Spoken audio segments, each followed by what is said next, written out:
Sejak merdeka pada 1945, Indonesia memiliki 4 periode perkembangan demokrasi yang dimulai dari demokrasi parlementer hingga demokrasi Pancasila era reformasi. Selengkapnya dalam Kamu Harus Tahu.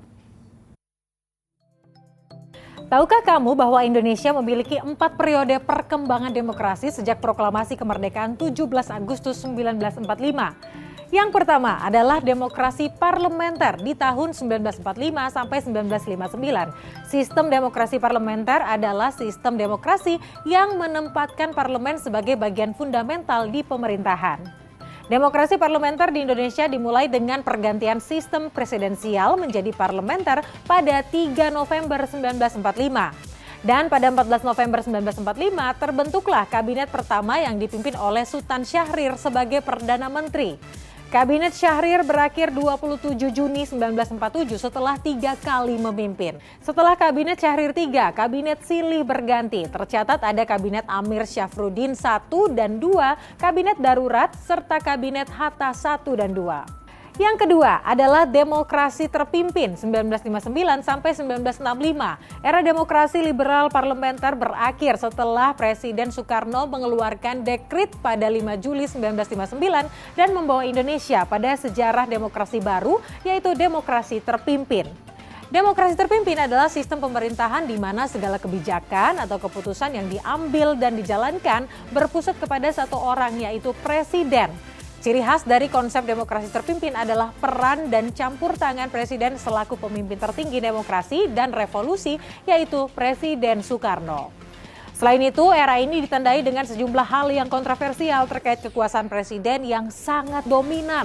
Di antaranya adalah pengangkatan Soekarno sebagai presiden seumur hidup serta pembubaran DPR hasil pemilu oleh presiden. Yang ketiga adalah demokrasi Pancasila era Orde Baru 1965 sampai 1998. Peristiwa G30 SPKI mengakhiri era demokrasi terpimpin 27 Maret 1968. Secara resmi Soeharto dilantik sebagai Presiden kedua Republik Indonesia. Dan mulai saat itulah era demokrasi Indonesia dikenal dengan demokrasi Pancasila era Orde Baru.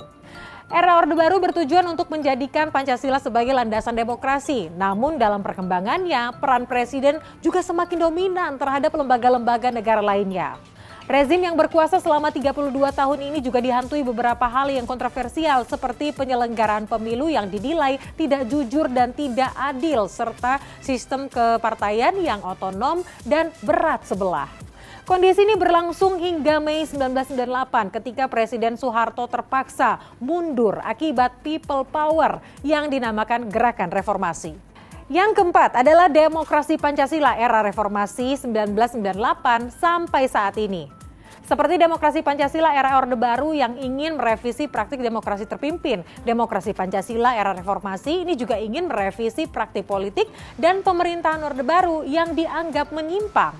Pemerintahan B.J. Habibie yang menggantikan Soeharto membuka belenggu terhadap kemerdekaan pers dan berbicara sesuai tuntutan reformasi. MPR hasil pemilih 1999 yang berlangsung bebas, jujur dan adil memilih Kiai Haji Abdurrahman Wahid atau Gus Dur sebagai presiden keempat yang dilanjutkan oleh Megawati. Tahun 2004 digelar pemilihan presiden secara langsung untuk pertama kalinya di Indonesia dan Susilo Bambang Yudhoyono terpilih sebagai presiden.